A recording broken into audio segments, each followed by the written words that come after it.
For the third time in 4 years, the Illini are going to a bowl game. Let's go.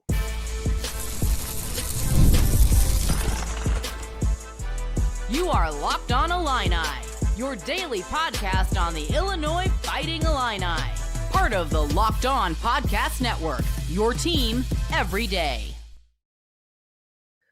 Welcome one, welcome all to another edition of Locked On Illini. Thank you all so much for making us your first listen each and every day. Today's episode is brought to you by Mazda. Like our players, we sweat every detail because when you make every move count, pulling off the unexpected is only the beginning. Stay tuned later for highlights in this week's Moving the Game Forward, Mazda, Move and Be Moved. That's right, Illinois is now 6-3, W's in the comment section. If you enjoyed that victory, Illinois is going to be going bowling yet again. And yet again, I really mean that because for Illinois football, that's not a constant. That's not something you can always count on. But the fact that despite some heartbreaking losses this season, 3 losses against very good football teams, the message is this: the overall point of the season, it's not over yet. My name is Verma, your host here at Locked On, where, again, I continue to provide you coverage each and every day. And I'm not kidding. I think over the last 2 weeks, I've gone on 10 or 11 straight days. Make sure you're subscribed because tomorrow I do my season preview spectacular for college basketball. I'm really excited. I have a really cool guest on for that one, so you're not going to miss anything all weekend long. But today, I just want to kind of talk a little bit about football. I know I'm a little early.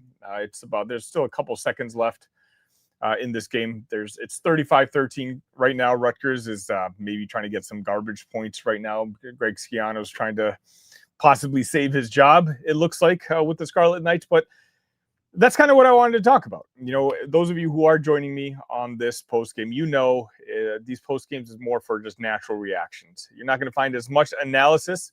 I'll rewatch the game sometime this evening, and I'll do another show tomorrow where we really do some deep diving analysis. This is more for a post game. It could be a therapy session. It could be a celebratory. It's more just emotions, what we felt watching that game. And if I may say so myself, and you guys tell me if you agree or you disagree, let me know in that comment section. I think this is one of the more pleasant victories that we've had in the Bret Bielema era. And I mean that in a lot of ways. It seems that every time this team really has their backs against the wall, when even the fan base, for the most part, has kind of given up on the season. I mean, it looked like at kickoff, it looked like nobody was showing up for this football game, but apparently they had some issues letting people in on the east side. And so by the time we were just a couple minutes into the first half, things were looking a lot better on TV. But despite the enthusiasm, let's put it that way, of the fan base waning a little bit after now that the college football playoff dream is, officially gone, this team didn't stop trying. Bret Bielema and Barry Lunney Jr. and Aaron Henry talked all week about how they understood that adjustments needed to be made. And you saw some of those adjustments today in this victory over Rutgers. Now, granted, Rutgers isn't a good football team, but I was saying in the Talk Illini Discord just earlier today, and if you're not a member, I don't know why you weren't. We're about 300 strong talking Illini sports all day, every day. Well, it wasn't too long ago where that Rutgers team that we just watched on the other side, well, that's what Illinois looked like. Like the hopeless program with a quarterback who was just constantly making mistakes, where you're just going down with injuries, and where really it looked like there was no hope, nothing to hold on to every Saturday. You know, they are 4-4 now. Actually, they're going to be 4-5 now. They're going to be 1-5 in the Big Ten Conference. And, for a long time, at least when I was going to business school out there, that's who Illinois is battling for, to not be in last place in the Big Ten Conference. And so that's why my enthusiasm for, and I almost feel like it's fair to say my pleading with some of the younger fan base that have joined ever since, let's just say, the last 4 or 5 years since Bret Bielema has taken over. That's why I say that you can't let the dream of the college football playoff be the only reason you want to show any enthusiasm for this team. The team is now 6-3, 3-3 in the Big Ten Conference, having played the 3rd toughest schedule in the entire country. It's a good football team. It's clearly not a great football team. It's not an elite football team, and I'm not lying in saying it is. But regardless, it's a good one, and it's one that deserves your support, and it's one that deserves your attention. If Illinois were to win 9 games this year, which is still on the table, they will be favored the rest of their schedule. Now, that doesn't mean you should be confident for the rest of the schedule. This Illinois team isn't good enough to have their C-plus game against any team in the country, much less a Big Ten team. But the actuality is, even if you win 2 out of 3 and you win 8 games this season, in the big picture, this Illinois team has been bad for so long. And that's why, me watching this Rutgers team on the other side, at one point, I almost had some sort of empathy for sympathy for him. But it's also why I sit here every Saturday immediately after a postgame, and I talk about how I haven't given up on this football team. Being a fan of this program for 20 plus years, I don't have many of these 8-9 win seasons. And I know what the other side looks like. And we saw today what the other side looks like. I'll talk more specifically about players a little bit later, but Barry Lunney Jr., I'll just say it, I've said this a couple times after a few games this year, just a masterclass. Like, he depicted how that game was going to go. They talked about how they're going to use Luke Altmyer and his legs more moving forward, and they did. And Luke Altmyer almost set a record, or his own personal record, for rushing yards today. This was a game where really at no point was the result in doubt. Illinois was clearly the better football team.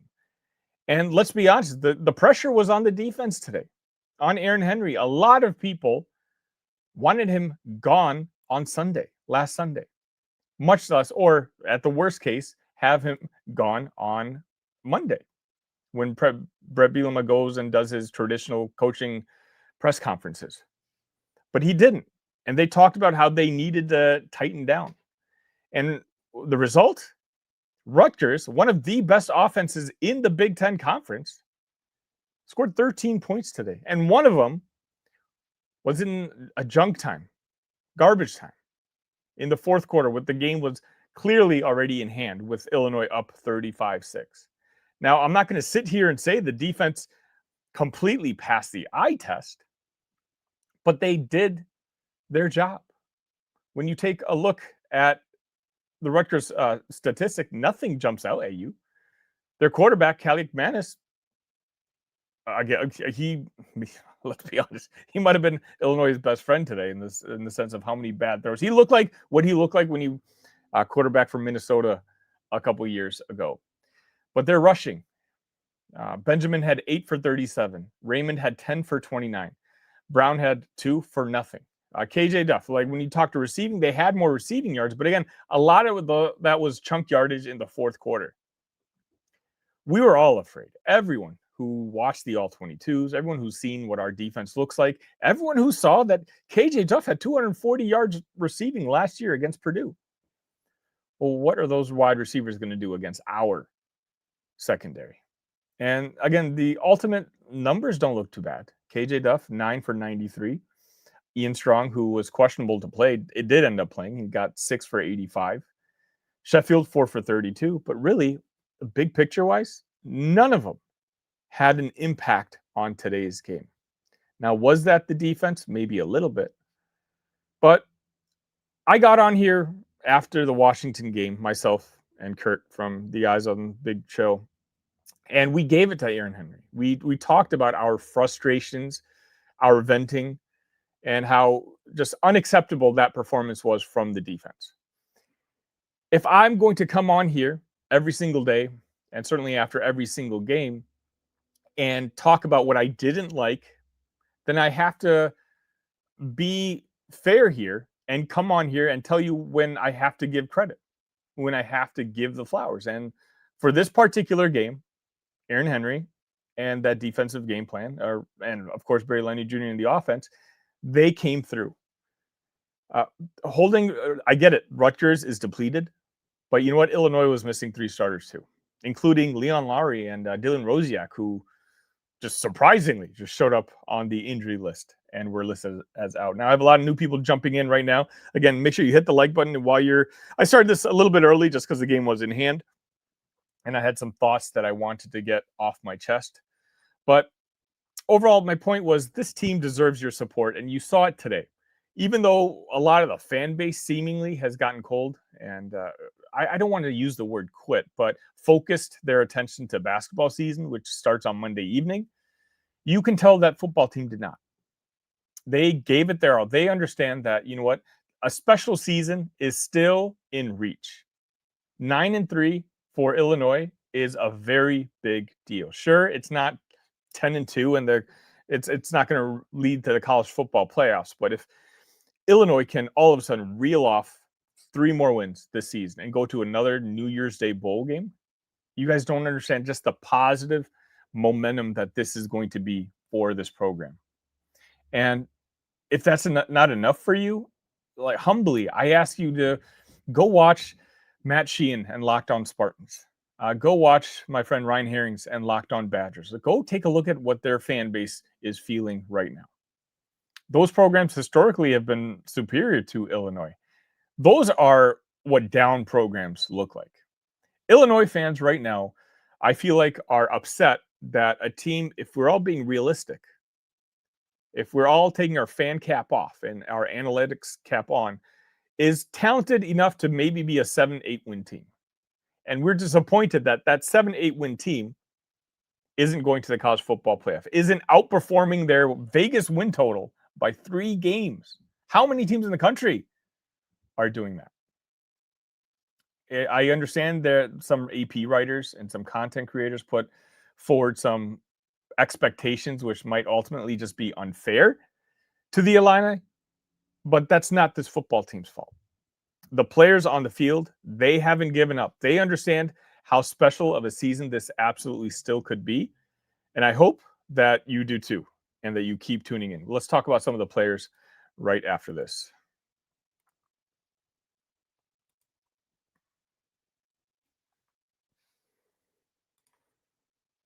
Where is it? This episode is brought to you by Mazda's Moving the Game Forward. For those who believe it's not just about playing the game, it's about redefining it. There are moments that do more than put the points on the board. They move crowds, move culture, and keep moving the game forward. This week's moment that moved the game forward is, I feel like I got to go with Luke Altmyer, right?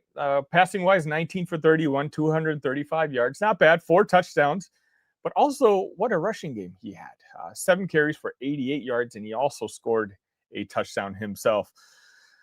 Again, it's just a guy who day in and day out shows up for the Illini, and that's all you can ask for a guy who might go down as the greatest Illini quarterback of all time. When you follow what moves you, the unexpected is only the beginning. And just like there's more to every highlight, there's more to a Mazda vehicle. Move and be moved.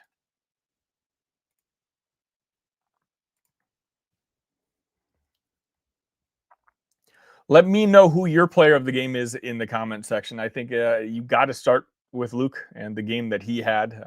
There was just a level of confidence that he had. He was passing the ball around. As I mentioned, 19 for 31 for 235 yards, passing, 4 touchdowns, 1 interception. Unfortunately, he's got now 4 interceptions on this season, but the real ones know that of those 4 interceptions, 3 of them have come off deflections. And, it was kind of a problem in that first half where the defensive line was kind of seemingly deflecting a lot of his passes. One just ultimately came down in the hands of the opposition. But this was a game that, I've said this before on the show in a postgame. It's nice to have players on your team where even if the rest of the team is struggling, and not that today was in particular one of those days, but they can just put the team on their back and carry you to a W. And this was just one of those Luke Altmyer games. Whether it was with his feet, he was just going for extra yardage, and you can tell that he wasn't feeling the effects of that poor game that he had last week against Washington. Also, Aiden Lawfrey, 9 for 41. Khalil Valentine had 12 carries for 37 yards. Caden Fagan, 7 carries for 26 yards. Another guy who might be mentioned for MVP of this game, and maybe you guys are going to be mentioning it in the comment section, Hudson Clement, coming out party.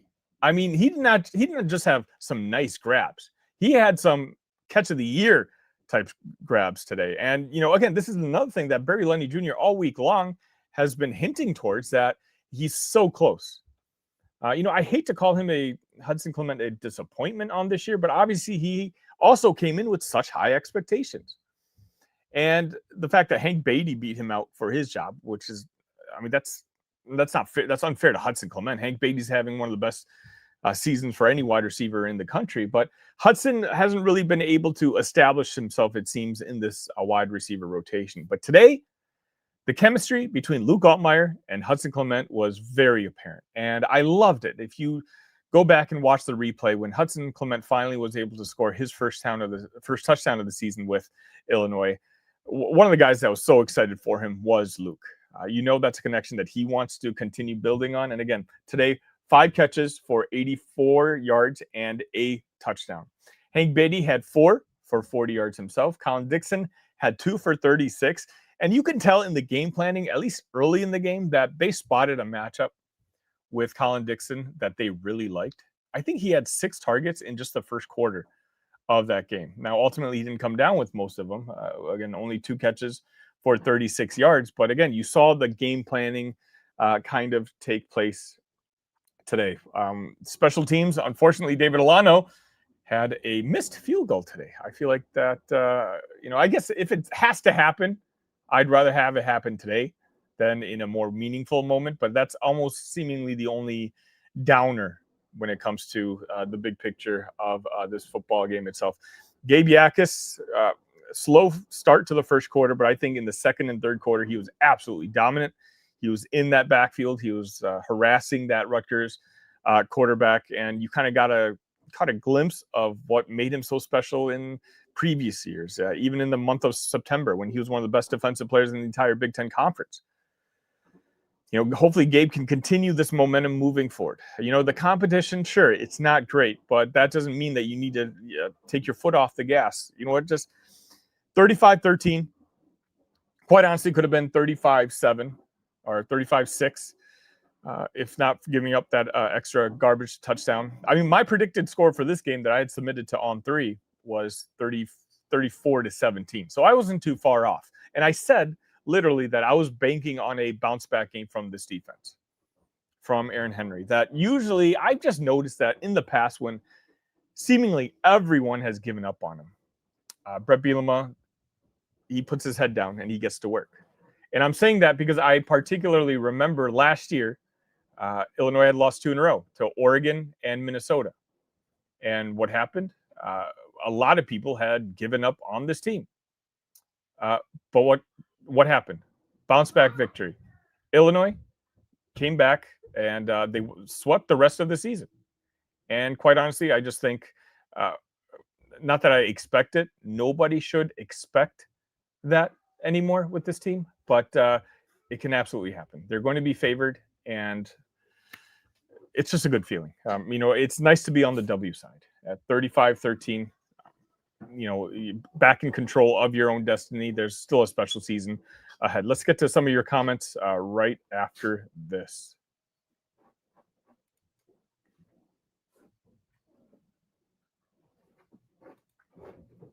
All right, this episode is also brought to you by DoorDash.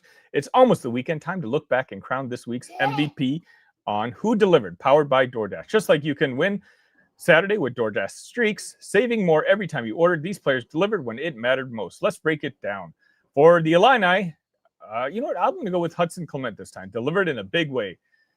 Just some of those grabs that he had when we absolutely needed them were clutch for this football team. And just like Hudson Clement delivered for the Illini, DoorDash delivers your Saturdays with DoorDash Streaks. You save every Saturday you order. Stack it up all season. You could save up to $250, including 100 in DoorDash credits. Order this Saturday. Keep the streak alive. Fuel your game day only with DoorDash. Terms apply. Promo period through 11/18. Also, this episode is brought to you by FanDuel. The NBA is back, and there's no better place to get in on the action than FanDuel, the official sports betting partner of the NBA. Even if you missed the start of the game or you want to ride the hot hand, FanDuel has live bets, everything from who will score next to fourth quarter comebacks. Plus, you can even combine your live bets into same-game parlay for a shot at a bigger payout. It keeps every game exciting, especially when your team's making that late push. Right now, FanDuel is giving new customers $300 in bonus bets when your first $5 bet wins. So head to FanDuel.com to sign up, play your game with FanDuel, the official sports betting partner of the NBA.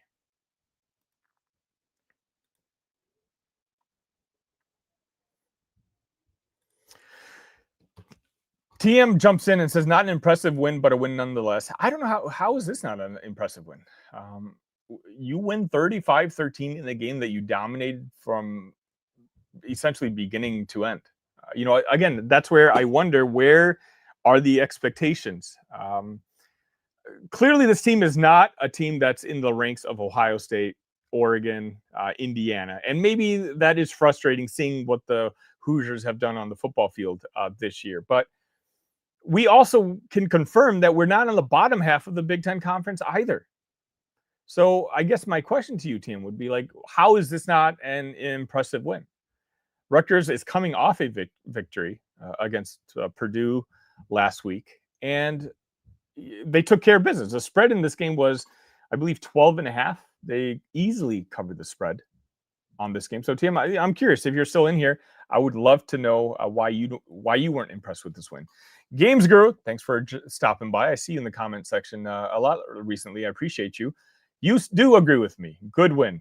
And Mike says, good win. We are going bowling. Exactly, Mike. And again, if you're a long-term Illini fan, like, even, I'm not even talking about, going bowling. Sure, that happens in our history as a football program. Not often, not as often as we want, but it does happen. But rarely do we clinch going to a bowl game on November 1st, right? At 6-3, there's no doubt this is a quality football team, and this is one that needs to be celebrated. Fox River says, as much as we're turning to basketball season, I think it's more about level of optimism. Football is now capped at a good bowl game, which we'll still watch and support, but the team can't exceed expectations. I understand what you're saying there. Again, just for conversation purposes, though, I will say, whose expectations? Because, we come in with bias, right? And again, the college football playoff, I know we were a sleeper contender for it, but Illinois this year has only lost games that they were favored to lose in, that they were underdogs in. Let me phrase it better that way. Illinois wasn't expected to beat Indiana, and they lost. Illinois wasn't expected to beat Ohio State, and they lost. Illinois was, I believe, 7.5-point underdogs to Washington, and they lost. The Las Vegas over-under was 7.5. We are now 2 wins away from that. So I guess, respectfully, I just ask, what were the expectations? Because in my opinion, we are right now living up to what the expectations are. We're not necessarily exceeding them, and maybe, you're talking about the way we lost, and that I can't argue that. You're absolutely right when it comes to that. We lost games in fashions that don't make us feel really good. But, overall, we covered the spread against Duke. We covered the spread against Rutgers. We were 7-point underdogs against USC, and we came back and won that game. So I know we like to wallow in the negatives. I feel like it's kind of the nature of fans, and in particular Illini fans. But I think there's a lot of positives that we can also look forward to. And, unfortunately, we had those losses in the first half of the schedule, but I truly do think that if we had all asked ourselves after 9 games, would you be satisfied with the 6-3 record after knowing who we were going to play? Indiana, Ohio State, Washington, USC. At the time, Duke was considered an ACC contender. I think a lot of us would have been okay with 6-3. Notice I said okay. I didn't say we'd be ecstatic. Of course, we would have liked to only have 2 losses at that point.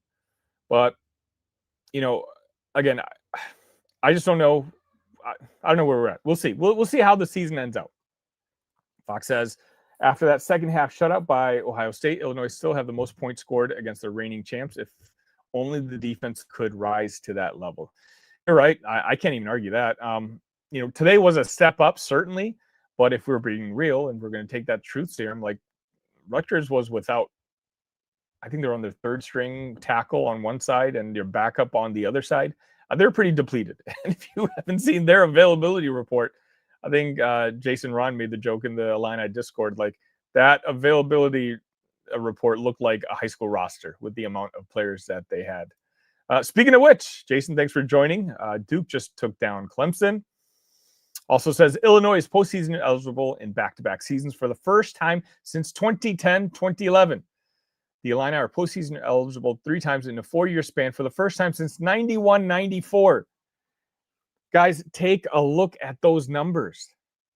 This is why I mean that I don't think the enthusiasm needs to waver, especially if you're one of the newer fans. If you're a sophomore in school right now, if you're a junior in school right now, or a freshman, you don't understand how spoiled you are. Football is very important. And if it wasn't for Josh Whitman taking over this football and athletic program in its entirety, we've been in much darker times. And we could still be in much darker times. Just take a look at some of our neighbors to the north, as I mentioned. Look at Wisconsin. Look at Michigan State. Even Nebraska has been just kind of treading water. Historically dominant programs. We have a victory over USC.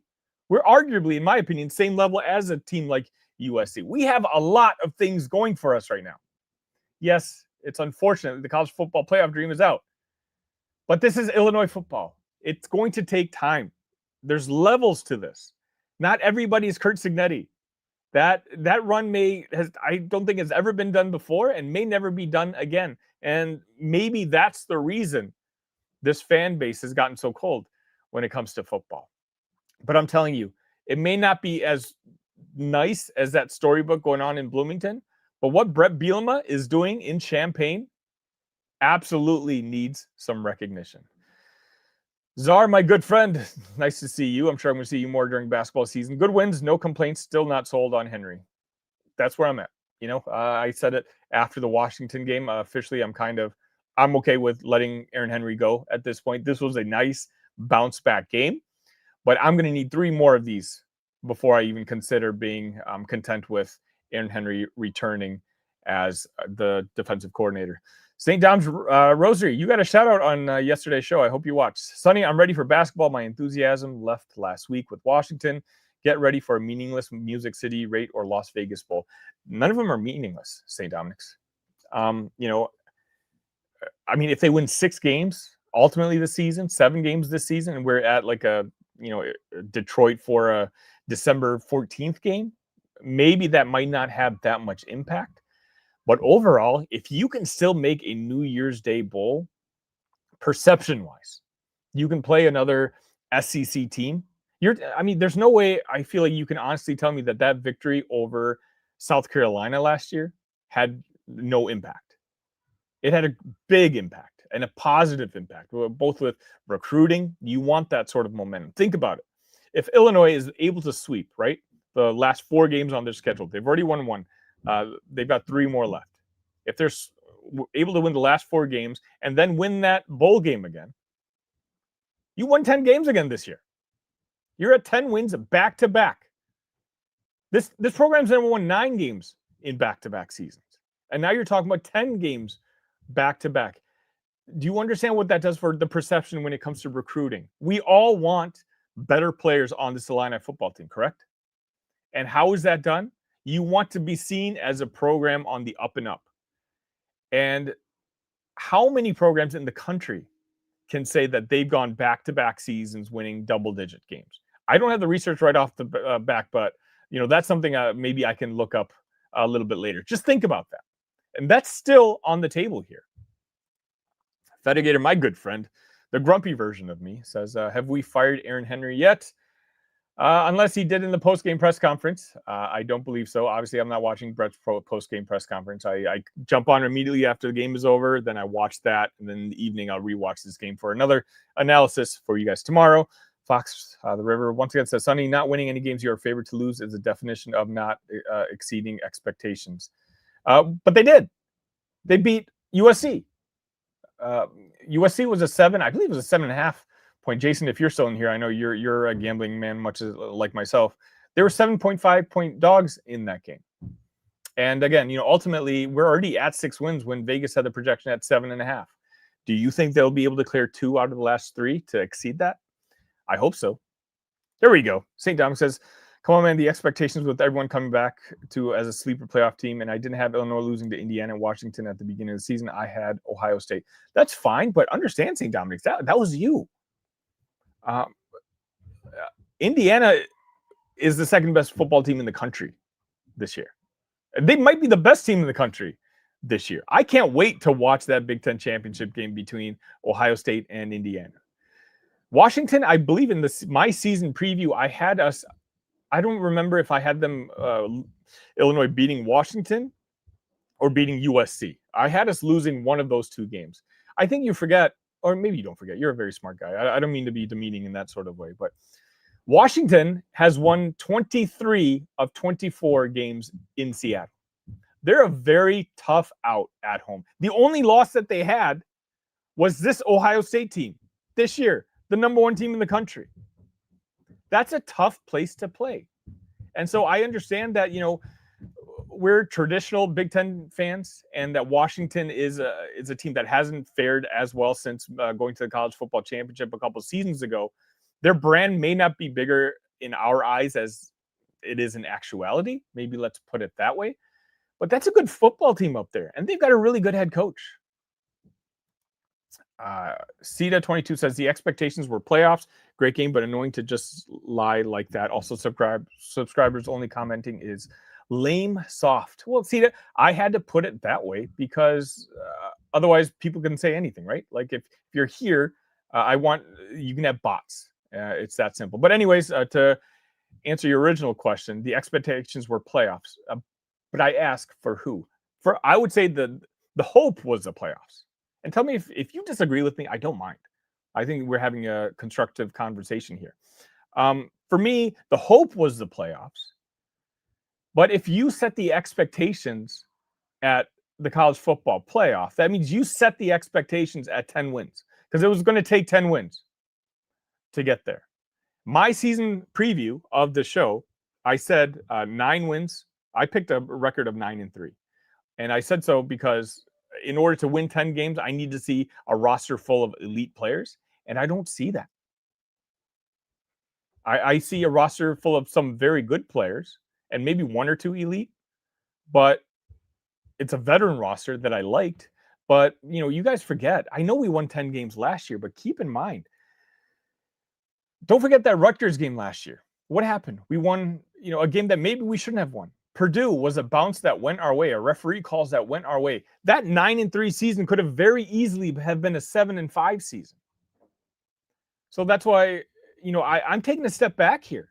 I am a positive guy. I understand that I am, but I almost feel like I didn't let myself get too positive.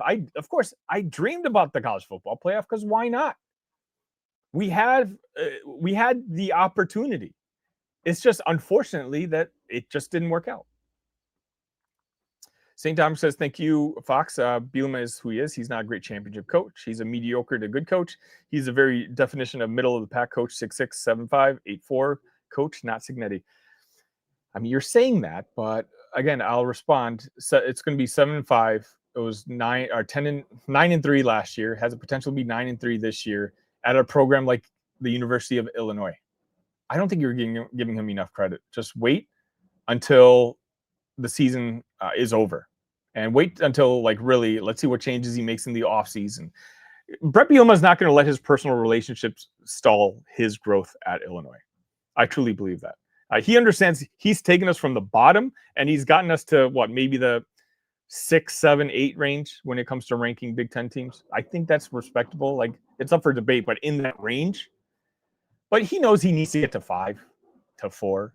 And he'll make the changes that are going to be needed.